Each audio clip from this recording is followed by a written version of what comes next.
Hello everyone, आज हमारे साथ इनायत जी हैं। इनायत जी की अगर मैं तारीफ करूं उतनी ही कम है। उसका रीजन क्या है? सबसे पहले ये मेरे पास 20-25 डेज है। इन्होंने 2 एग्जाम्स देने थे, एक पंजाब यूनिवर्सिटी और एक आर्मी। इनका पीयू में बीकॉम एलएलबी में रैंक आया है 76 और इनका आर्मी में जो रैंक आया है वो है 11। तो इनायत जी मतलब कि 20-25 दिनों में आपने ऐसा क्या कर दिया कि दोनों ही एग्जाम्स आपने क्लियर कर दिए? मैंने जो कुछ पढ़ाया उसको मैंने रिलीजियसली पढ़ा एंड लेक्चर्स जो थे वो बहुत अटेंटिवली सुने। आई थिंक मेन रोल था जो वो लेक्चर्स का था एंड होमवर्क पूरा करने का था। होमवर्क पूरा करने का था। तो इनायत जी जब आप आए थे तो आप थोड़ा सा डरे थे, है ना मेरे ख्याल से? हाँ, बिकॉज मुझे लीगल बैकग्राउंड का कोई आइडिया नहीं था। जो क्वेश्चंस पुट होते थे मुझे उनका भी उतना मेरे को क्लियर आइडिया नहीं था। तो धीरे धीरे जैसे मतलब क्लासेस स्टार्ट हुई, मैंने मतलब पढ़ना शुरू किया तो मुझे हुआ कि ठीक है ये हो सकता है, नॉट अ बिग डील, आराम से कर सकते। इनायत जी जब आप क्लास में आते थे तो सबसे लास्ट बेंच में बैठते थे आप? हाँ जी, याद है ना आपको? हाँ जी। सबसे लास्ट बेंच में जाके बैठ जाते होते थे और कुछ नहीं बात करते थे, ना किसी से बात करते थे। तो ऐसा क्यों? बिकॉज मेरा मेन फोकस सुनने में ही होता था। बिकॉज मैंने पेपर में भी एक्सपीरियंस किया, अगर कंसेप्ट क्लियर है तो मतलब आप कर सकते हो, कोई ऐसा भी क्वेश्चन हो आप कर सकते। तो मैं सुनती थी, उसके बाद मैं अपना नोट्स बनाने हैं, अपना जो करना है वो मैं करती थी। पहले मैं सुनती थी, जो आप एग्जांपल्स देते थे, जो भी सर पढ़ाते थे और टीचर्स पढ़ाते थे, मैं पेन डाउन करते थे आप? हाँ, वो नोट्स में साथ में अगर टाइम होता था बना लेती थी एंड मेरा फोकस क्लास में होता। इनायत जी आप काफी दूर से ट्रेवल करते थे। हाँ जी। तो 1.5 आवर मेरे ख्याल से आपका लग जाता था। तो रात को आपकी क्लास होती थी 10 बजे और आपने हर एक क्लास को अटेंड किया है, ट्राई किया और आपने मेरे ख्याल से हर एक क्वेश्चन का आंसर भी दिया है। वो ट्राई करती थी कि होमवर्क मेरा कंप्लीट हो जाए, बिकॉज ऑब्वियसली इतने टाइम में सिलेबस काफी था, तो मेरे को था कि जितना मैं कर सकती हूँ उतना। एंड देन आपकी मोटिवेशन तो थी। तो वो मतलब आप जो क्लास लेते थे होता था कि जितना मैथ्स में होमवर्क कवर कर सकती हूँ तब तक उतना मैं करके बैठूं, मुझे क्वेश्चंस आते हो मेजॉरिटी। फिर इनायत जी 4-5 बजे यहाँ से जाते थे, 7 बजे घर पहुँचते थे। हाँ जी। तो 1-2 घंटे में होमवर्क कैसे खत्म कर लेते थे? क्योंकि मेरा होमवर्क होता भी काफी ज्यादा था। सर वो आपकी जैसे आप कहते थे, मेरा वीडियो बेशक 2x की स्पीड पे सुन लो, ठीक है, खत्म कर लो। तो वही था, वही माइंड में था, क्लियर करना है। अब होमवर्क भी हो जाता था, उस माइंडसेट से हो जाता था। तो इनायत जी कभी-कभी आप डिमोटिवेट भी रहे होगे इस टाइम पीरियड में? आई डोंट थिंक उसके लिए टाइम था मेरे पास उसके लिए टाइम नहीं था। वो हाँ, जैसे होमवर्क में भी होता था, कई बार नहीं होता था। आप तो आप हमेशा कहते थे क्लास के बाद कर लेना करके सोना। तो वो था, तो उससे डीमोटिवेशन का आई डोंट थिंक कभी टाइम नहीं मिला। हाँ, तो उस पे फोकस गया नहीं, उस पे था ही नहीं है। तो मैं इनायत जी जैसे कि आपने आर्मी का भी एग्जाम क्रैक किया, तो ना मैं आपसे आर्मी से भी रिलेटेड क्वेश्चंस पुट करना चाहता हूँ। काफी बच्चों को ना आर्मी का सिलेबस ही नहीं पता होता कि क्या है सिलेबस, क्या क्वेश्चंस आएंगे, क्योंकि उनके लास्ट ईयर के क्वेश्चन पेपर्स नहीं मिलते। जैसे आपका 11 रैंक आया है, तो आपने आर्मी में 11 रैंक कैसे लिया? उसके लिए जो मतलब मेन जो उन्होंने टॉपिक्स दिए हुए हैं वो वेबसाइट पे क्लियरली दिए हुए हैं। उनका एक सैंपल पेपर भी आया था और उसमें मेन जो ब्रॉड टॉपिक्स हैं, पॉलिटी, वो सब, तो वो क्लास में मेरे कवर हो रखे थे, पीयू के लिए हो रखे थे। तो सिलेबस वही था, कुछ डिफरेंट नहीं था, ब्रॉड टॉपिक्स वही थे, तो उसी में से करना था। मतलब कि पॉलिटी, हिस्ट्री, वो सब ही। उनका क्वेश्चंस पुट करने का तरीका डिफरेंट था and number of questions PU से ज्यादा थे।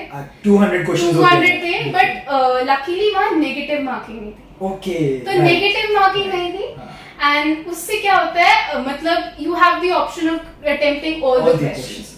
तो वो था। बाकी जैसे लॉजिक है उसमें भी आई बिलीव कंसेप्ट क्लियर है, आपको करना आता है, तो देन मतलब any question they will put you, तो आपको आएगा। इसमें आपको मैथ भी देखने को मिला था आर्मी में? मैथ के बहुत लिमिटेड क्वेश्चंस थे, I would say around 5 to 6, उससे ज्यादा बाकी सिर्फ रीजनिंग के क्वेश्चन? रीजनिंग के क्वेश्चन थे, रीजनिंग में काफी सिमिलर क्वेश्चंस थे एंड एक टॉपिक के वो एटलीस्ट अगर क्लॉक है, ब्लड रिलेशंस है, तो they are giving you 5 to 6 questions based on one, right, because 50 आएंगे तो 50 आपको लॉजिक से आ रहे हैं, वो कहीं नहीं जा रहा, वो पढ़ना पड़ेगा, उतना करना। अगर मतलब पीयू की तैयारी कर रहे हो तो आर्मी की तैयारी ऑटोमेटिक हो जाएगी। वो टॉपिक्स ही चेंज हो रहे हैं। अगर आप क्लियरली एक चीज पढ़ रहे हो, पॉलिटी में अपने सारे आर्टिकल, सारी चीजें, प्रेसिडेंट, वाइस प्रेसिडेंट, उनकी पोजीशन, सब कुछ पढ़ा है, उनका लाइक अपॉइंटमेंट का क्या सारा प्रोसीजर है, तो वो सेम है। कोलिजियम सिस्टम पे आई गेस एक क्वेश्चन आया था, तो वो सारी चीजें सेम है, उन्हीं को ही करना है। मतलब कि पीयू चेंज नहीं हो रहा है। हाँ. क्योंकि आर्मी का एग्जाम क्रैक करना ना अपने आप में एक बड़ी बात है। मैं आपको बिकॉज कंप्यूटर है, हाँ, उसमें ही एटलीस्ट वो आपको 10 मिनट देते हैं कि आप अपना लॉग इन कर लो, आप सारा देख लो, एंड उसमें क्वेश्चन मार्क, आंसर मार्क करने का भी it is entirely different process. उसमें अगर आप सेव नहीं करो तो आपका आंसर मार्क नहीं होगा, कंप्यूटर मार्क नहीं करेगा, तो वो भी मतलब है। इनायत जी, जैसे आपने हमें काफी अच्छी अच्छी बातें बताई, आर्मी की भी बताई, पीयू की भी बताई, तो एक तो सभी बच्चों को मूल मंत्र देके जाएं सबसे पहले तो, कि ऐसा क्या करें बच्चे कि सभी एग्जाम्स वो क्रैक कर लें। अगर आप कोचिंग ले रहे हो तो कोचिंग में अपने लेक्चर्स बहुत इंपॉर्टेंटली लो, मॉक्स बहुत इंपॉर्टेंटली लो। ये मत सोचो कि I will give my best by the second और थर्ड मॉक, मेरे मार्क्स तब तक इंक्रीज हो जाएंगे, नहीं। फर्स्ट मॉक से बी वेरी सीरियस, उसके बाद मतलब उसी में ही by the second third mock आपकी इंप्रूवमेंट शो होनी चाहिए। अदरवाइज आपको मतलब यू नीड टू सी कहाँ मैं गलत जा रही हूँ, क्या है। तो मॉक्स बहुत इंपॉर्टेंटली, मेरे को तो मॉक्स पीयू के लिए बहुत हेल्प किया। मॉक्स में बहुत चीजें सीखी मैंने, एंड बाकी तो मैंने तो वही मटेरियल बहुत इंपॉर्टेंट था। जीके की बुक आई गेस मैंने अच्छी तरह कर ली थी, ठीक है, एंड वो ही it was perfectly curated for an exam like PU, तो वो मुझे बहुत हेल्प किया। अच्छा, मतलब आप एकेडमी में आए तो एकेडमी के नोट्स ही थे, बिकॉज इतने टाइम में I don't think anyone has the luxury कि वो आप अच्छा ये भी कर लो, एक्स्ट्रा कर लो, मे बी इसमें से आ जाए। नहीं, वो बिल्कुल फोकस था, डेडिकेटेड मटेरियल था, और मतलब उससे ही मेन आई थिंक लीगल की बुक में भी सीआरपीसी के सेक्शन में लास्ट वो करके गई थी, सो दैट मुझे लास्ट मिनट याद तो वही था। आईपीसी का सेक्शन आया था आपका 379, 378 थेफ्ट में, तो वही बहुत स्पेसिफिक चीजें जो पूछते जो याद करनी है वो आप फिर नहीं उनको छोड़ सकते। बिल्कुल। तो इनायत जी, एक कोई मूल मंत्र कि बच्चा क्या करे? कि कंसेप्ट्स आइडियाज बहुत क्लियर, कंसेप्ट आइडियाज, बिकॉज इस बार जैसे डैमन साइन इन जूरिया उन्होंने ट्विस्ट करके पूछा, बिल्कुल, एंड मतलब in the coming years we can also expect कि ऐसे वो ट्विस्टेड क्वेश्चंस पूछ सकते हैं। आपको आता होगा, बट वो क्वेश्चन किस तरह डाले, वो फ्रेम कैसे करें स्टेटमेंट उसका, उसमें मतलब यू कैन गेट कंफ्यूज। जैसे डैमन साइन इन जूरिया सभी बच्चे बढ़ के जाते हैं, हाँ, सभी वही है, कंसेप्ट किसका क्लियर है, exactly. वो मैटर करता है। तो वो फिर लेक्चर्स के थ्रू, क्लासेस के थ्रू, एग्जांपल्स में आपको समझ आता है कि क्या है एग्जैक्टली। आपके ये क्वेश्चंस ठीक थे, है ना, जब आप आए थे? हाँ, वो मेरे लकीली ठीक थे आपके, एटलीस्ट लीगल एंड लॉजिक मेरा सबसे ज्यादा मेरे को पेपर में मार्क्स स्कोर करने के लिए हेल्प किया ये section. Okay, right. Inayat ji, सबसे पहले आपने कहा कि मतलब कि कंसेप्ट क्लैरिटी होनी चाहिए। दूसरा क्या देना चाहोगे? दूसरा कंसिस्टेंसी। फर्स्ट डे से अगर टाइम कम है तो यू कांट एक्सपेक्ट मैं पेपर के एक हफ्ते पहले, बिकॉज आई रिमेम्बर मेरे पास सारे नोट्स रिवाइज करने टाइम नहीं था, साथ ही मैंने किया, क्लासेस में किया, और घर होमवर्क में जो मैंने लास्ट उस दिन याद कर लिया वो हो गया। Last day I don't think मैंने सारी जितनी नोटबुक्स बनाई सारी रिवाइज की, नहीं था टाइम, इट्स नॉट पॉसिबल। तो लास्ट डे तक मत रखो, लास्ट वीक तक मत रखो, it has to be from the first day, जब से आप डिसाइड करते हो अपनी तैयारी स्टार्ट। इनायत जी को ना मैं क्लास में हमेशा एक गारंटी देता होता था, इनायत जी चाहे कुछ भी हो जाए आपका एग्जाम क्रैक है, पर ये कहते थे नहीं सर शायद हो या ना हो, पर मुझे पता था, टीचर को ना पता होता है कि स्टूडेंट कैसा है, क्योंकि ये पहले दिन से इतने हार्ड वर्किंग थे, इतने ज्यादा हार्ड वर्किंग थे, शायद मैं बता भी नहीं सकता, फैक्ट बता रहा हूँ ये चीज।